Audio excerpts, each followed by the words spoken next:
नमस्कार, स्वागत है आप सभी का प्रदेश का सबसे भरोसेमंद चैनल इंडिया न्यूज हरियाणा देख रहे हैं आप। मैं हूं आपके साथ पराग गुप्ता।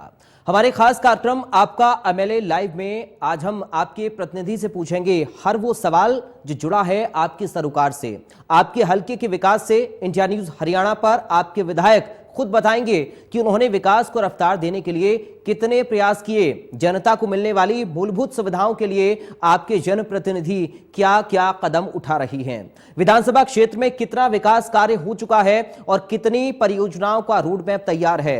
इन सभी मुद्दों पर चर्चा करने के लिए हमारे साथ जुड़ेंगे आपके जनप्रतिनिधि असंध विधानसभा क्षेत्र से विधायक शमशेर सिंह गोगी। विधायक शमशेर सिंह गोगी से पूछेंगे क्या चुनाव जीतने के बाद उन्होंने कितने वादे पूरे किए हैं, क्योंकि वादा किया है तो निभाना पड़ेगा।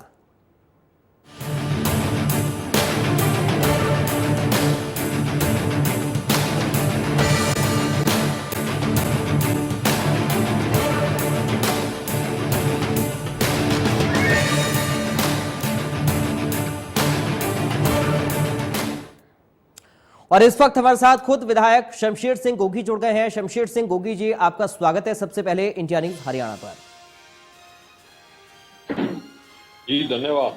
शमशेर सिंह जी, सबसे पहला सवाल, जब से आप विधायक बने हैं और अब तक लगभग कितने परसेंटेज काम आपने किया? जब आप विधायक बने आपको लग रहा था कि इतना काम आपके विधानसभा क्षेत्र में पेंडिंग है जिसको आपको पूरा करना है। कौन कौन सी प्रमुख परियोजनाएं आपके इलाके में रही, कौन कौन से प्रमुख मुद्दे रहे जिन पर आपने काम किया और आज आपको लगता है कि आपके विधानसभा क्षेत्र की जनता आपसे खुश है? शमशेर सिंह जी। देखो, मैं आपके माध्यम से एक बात कहना चाहता हूं कि हम ऑपोजिशन में हैं जी, और बहुत सारे काम हैं जो सरकार के हिसाब से होते हैं, लेकिन ऑपोजिशन में होते हुए मेरे हिसाब से बहुत सारे ऐसे काम हैं, क्योंकि जो इनिशिएटिव लिए गए वो बहुत सारे काम कंप्लीट हुए जी। उसके पीछे ये कारण है कि हमने दिन रात मेहनत करके ऑफिसर लोगों से मिल के, जैसे सबसे बड़ा काम था कि हमारे एरिया में विलेज टू विलेज कच्ची सड़कें बहुत जी, पब्लिक हेल्थ का बहुत बड़ा काम हुआ है जी, बहुत सारे जो पीने के पानी के ट्यूबवेल तक नहीं थे, लोग दूसरे गांव से ले आके पानी पीते थे जी। इसके साथ साथ जैसे शहर के अंदर पब्लिक हेल्थ का कॉलोनियों के अंदर बहुत पैसा आया है जी, और हमने कोशिश करके हमारे यहाँ पे जो वेटरनरी हॉस्पिटल था उसकी बिल्डिंग दी थी जी, अब उसका टेंडर हुआ है। उसका सवाल भी लगाया, विधानसभा में आश्वासन दिया, फिर भी 1 साल के बाद जाके, अब साल से भी ज्यादा हो गया जी, लेकिन अब पैसे आ गए। पब्लिक हेल्थ का ऑफिस नहीं भाई, सब डिवीजन लेवल पे कोई ऑफिस नहीं था जी, उसकी बिल्डिंग बनवाई है। इसके अलावा जो सबसे बड़ा काम हुआ है कि यहाँ पे हॉस्पिटल जो था उसकी हालत तो आज भी बुरी है, लेकिन उसको 100 बेड का विद ट्रामा सेंटर फैसिलिटी हमने मंजूर करवाया है, क्योंकि हमारा जो असंध शहर है जी, ये सभी जिलों से, करनाल हो, पानीपत हो, कैथल हो, जींद हो, सबसे 45 किलोमीटर की दूरी जी, और पानीपत रिफाइनरी का जो तेल ट्रांसपोर्ट का काम वो बहुत सारा यहीं से गुजरता है। पूरा हिसार सिरसा ये एरिया जितना है उसकी एक डिमांड रखी, तो अब वो भी हाउस में सवाल लगाने के बाद ही सरकार ने हाँ भरी, अब बनना शुरू होगा, तोड़ना शुरू हुआ। एक स्टेडियम की कमी थी असंध में जी, वो स्टेडियम जो है उसका भी 5 करोड़ रुपया मंजूर हुआ है। अब उसका टेंडर होने जा रहा, नक्शा बन रहा है और बहुत सारे छोटे छोटे काम हुए हैं। ठीक है शमशेर सिंह जी, आपने कहा कि मूलभूत जो लोगों की जरूरत होती है, सड़क, बिजली, पानी, स्वास्थ्य, आपने सड़क, बिजली, पानी पर काम किया। स्वास्थ्य क्षेत्र में आपने बताया कि अभी कुछ एक कमी है, उसको पूरा करने के लिए आपकी तरफ से प्रयास किया जा रहा है, और जो स्टेडियम का जिक्र आप कर रहे हैं उसको लेकर आपकी कोशिश क्या है शमशेर जी? जो हमारा स्टेडियम है, अभी उसका नक्शा बनेगा, जी। थोड़े दिन में टेंडर हो जाएगा जी। और इसी साल में वो फिर लगभग तैयार हो जाएगा। हम्म। उससे क्या है कि लोगों को सैर करने की जगह, बच्चों को खेलने की सहूलियत मिलेगी। जबकि मेरी ये एक डिमांड थी कि यहाँ एक स्पोर्ट्स कॉलेज बनाया जाए, तो उसका भी मैंने सवाल लगाया था, तो आश्वासन मिला सरकार से जी। कि पहले आप जो एक इंफ्रा की स्कीम है वो ले लो। जब यूनिवर्सिटी, स्पोर्ट्स यूनिवर्सिटी राई जो बनाई है, जब वो एक्शन में आएगी और जिला वाइज कॉलेज बनाए जाएंगे, तो तब आपका कॉलेज भी जो है वो बना दिया जाएगा। और सबसे बड़ी डिमांड है मेरी कि असंध कोच जिला बनाया जाए, और मेरे को मुख्यमंत्री जी ने आश्वासन भी दिया है जी कि जिला बनाया जाएगा, लेकिन अभी टाइम लगेगा क्योंकि राजनीति भी चलती है ना। जी ठीक है। शमशेर सिंह जी, इलेक्शन नजदीक आएगा। हाई टेंशन तार के मुद्दे को लेकर किसान लामबंद है, इसको लेकर आपकी तरफ से क्या कोशिश है?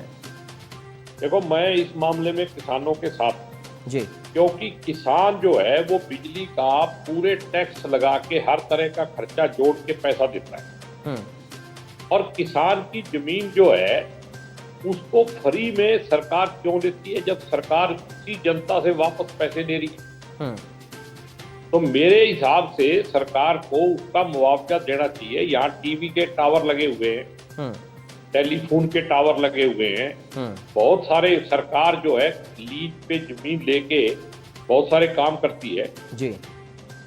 तो वो जब वहां पैसे दे सकती है, तो किसान को भी उसी हिसाब से, उसी मापदंड के हिसाब से किसान को भी मुआवजा मिलना चाहिए, क्योंकि सरकार तो अपना पैसा एक भी नहीं छोड़ रही है।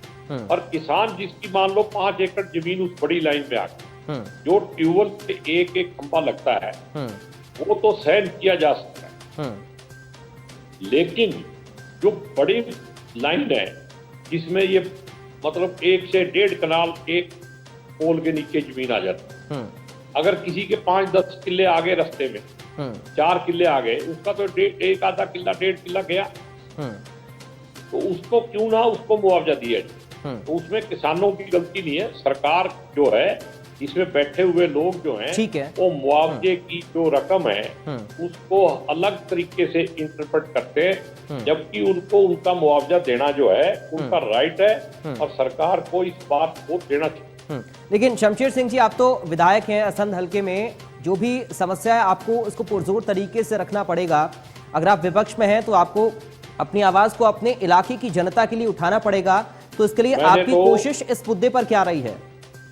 मैंने पहले ये कमेटी के अंदर मुद्दा उठाया था, विधानसभा कमेटी में जी, जिसमें इलेक्ट्रिसिटी है उसमें मैं हूँ कमेटी।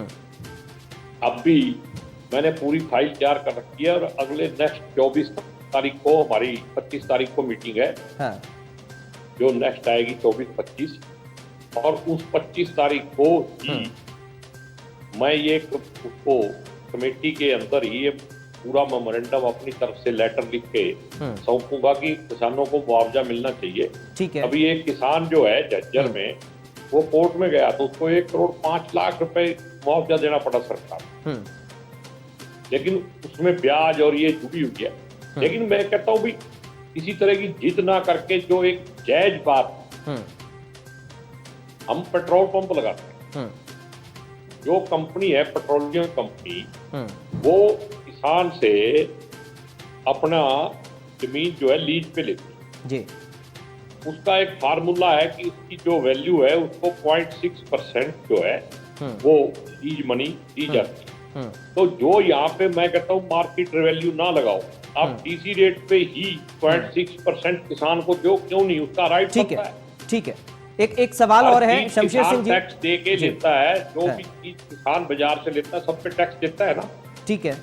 तो जब किसान की जमीन आप यूज कर रहे हो पब्लिक इंटरेस्ट में, और उन लोगों से टैक्स भी ले रहे हो, उसको तो कोई रियायत नहीं कर रहे आप। ठीक है, उम्मीद है कि इस मुद्दे पर आप पुरजोर तरीके से अपनी आवाज को रखेंगे, और जो इलाके के किसानों की समस्या है जो आप बता भी रहे हैं उसका हल होगा। एक सवाल और है, जमीनी स्तर से जुड़ा हुआ ये सवाल है, साफ सफाई का मुद्दा बहुत जोर शोर से उठता रहता है, इसको लेकर आप क्या कुछ कर रहे हैं? क्योंकि साफ सफाई का मुद्दा लोगों की सेहत से भी जुड़ा हुआ है।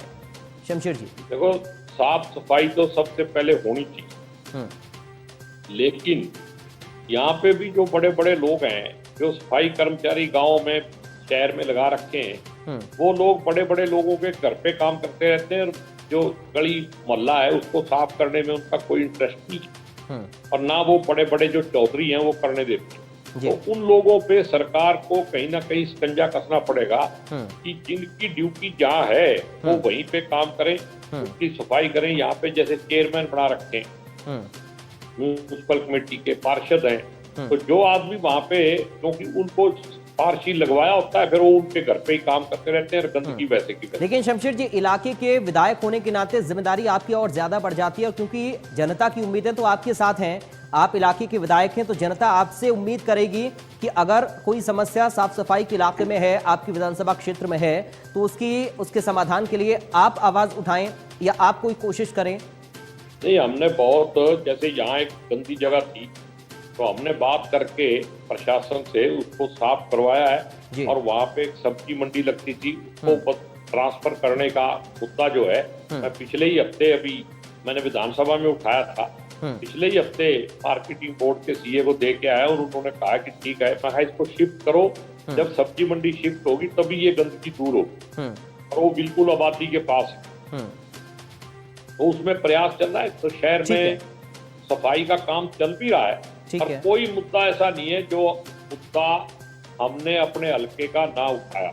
ठीक है, यहाँ पे दिक्कत क्या है, मैं एक आपके माध्यम से कहना चाहता हूँ कि स्कूल तो हैं जी, टीचर नहीं है। अब सरकार टैबलेट तो बांट रही है, लेकिन उस टैबलेट को पढ़ाएगा कौन? टीचर ही नहीं है। हॉस्पिटल की बिल्डिंगें तो हैं, उसमें स्टाफ नहीं है, डॉक्टर नहीं है, तो फायदा क्या है?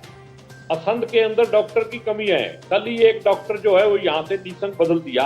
कल ही मैंने एसीएस को रिक्वेस्ट की है कि यहाँ पे एक ही डॉक्टर है और उसको भी आप बदल रहे हो, और पहले से ही असंध की जनता दुखी है, लेकिन सरकार उसकी है, इसलिए वहां पे जो दूसरे एरिया में जहाँ पे सरकारी एमएलए हैं वहां पे फैसिलिटी ज्यादा है। आप करनाल शहर में देखो, अम्बाड़ा में देखो। ठीक है शमशेर जी, आपने स्टेडियम का जिक्र किया, स्पोर्ट्स कॉलेज की मांग लंबे समय से लंबित पड़ी हुई है, इसके लिए क्या कोशिश कर रहे हैं आप?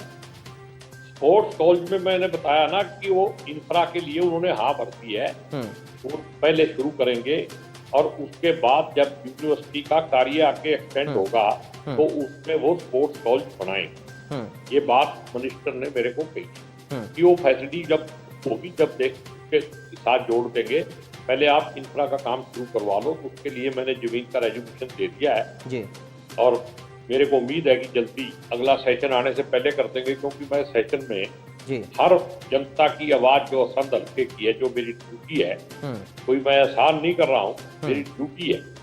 और मैं आपके माध्यम से बताना चाहता हूँ कि जनता से एक ही वादा किया था, एक जिला बनाने का, एक स्पोर्ट्स कॉलेज बनाने का। इसके साथ मेरा वादा था कि मैं एमएलए कम और सेवादार ज्यादा बन के जनता की सेवा करूंगा, और मेरे को पूरी उम्मीद है कि अगर कहीं जनता ईमानदारी से निष्पक्ष होके सोचेगी तो मैं अपने तरफ से सेवादार की ड्यूटी जो है। ठीक है, जिले का आपने जिक्र किया, ये भी मांग लंबे समय से है, इस पर लोग आपसे, जनता जब आप जाते हैं तो आपसे सवाल भी किए जाते होंगे, क्या कोशिश, क्या प्रयास आपकी ओर से? नहीं, मैंने विधानसभा में भी उठाया, और विधानसभा के अंदर ही आश्वासन जो है मुख्यमंत्री जी ने दिया कि हम सीटों को मिला के इसको बना देंगे, लेकिन अभी शायद मुख्यमंत्री जी वोट की राजनीति है ना, वो वेट कर रहे हैं कि इलेक्शन नजदीक आ जाए तो फिर बीजेपी की सरकार है, वो कहेंगे देखो हमने आपका जिला बनाया, हमें फायदा मिलना चाहिए। मैंने तो यहाँ तक कहा कि सारा क्रेडिट भी हम मुख्यमंत्री जी को दे देंगे, आप जिला बना। ठीक है, एक आखिरी सवाल आपसे मेरा है, आप विपक्ष के विधायक हैं, उसके बावजूद भी आपने बताया कि आपने कोशिश की, बहुत प्रयास किया इलाके के विकास के लिए, कितना % आप कामयाब हो पाए हैं? कितने नंबर खुद को आप देना चाहते हैं अब तक के लिए, और कितना काम और अभी बाकी है जिसको आप पूरा कर पाएंगे? काम तो जिस दिन जिला बनेगा ना उस दिन शुरू होगा जी, अभी तो काम शुरू ही नहीं हुआ। जिस दिन जिला बनेगा तब मैं सोचूंगा कि काम शुरू हुआ है जी, और फिर डेवलपमेंट की तरफ आगे बढ़ेंगे। अभी तो ये वो काम हुए हैं जो पिछले सालों से असंध को एक बैकवर्ड एरिया बना के रखा हुआ था। ठीक है। यहाँ बहुत सारे काम जो है जी करवाने की जरूरत है। ठीक है। सबसे ज्यादा जरूरत है यहाँ पे जिला बढ़ाया जाए, ठीक है। और बच्चों के लिए एक स्पोर्ट्स कॉलेज खोला जाए। हाँ। और जब वो हो जाएगा तो तब फिर मैं आपको बताऊंगा कि अब डेवलपमेंट का काम ठीक शुरू है। हुआ है। असंध भी हरियाणा के नक्शे पे आया है, ठीक है। और उसके लिए मैं आपका भी और असंध की जनता का भी आभार व्यक्त करूंगा। जी धन्यवाद। जय हिंद, जय बहुत शुक्रिया शमशेर सिंह गोगी साहब इंडिया न्यूज हरियाणा के साथ जुड़ने के लिए और अपनी बातों को रखने के लिए। तो आप देख रहे थे असंध के विधायक शमशेर सिंह गोगी से खास बातचीत। उन्होंने बताया कि अब तक उन्होंने क्या कुछ काम किया। क्योंकि इस खास पेशकश में आज हमारे साथ इतना ही, लेकिन फिर हाजिर होंगे किसी और जनप्रतिनिधि के साथ और उनसे पूछेंगे कि उन्होंने अब तक कितने वादे पूरे किए हैं, क्योंकि वादा किया है तो निभाना पड़ेगा। नमस्कार।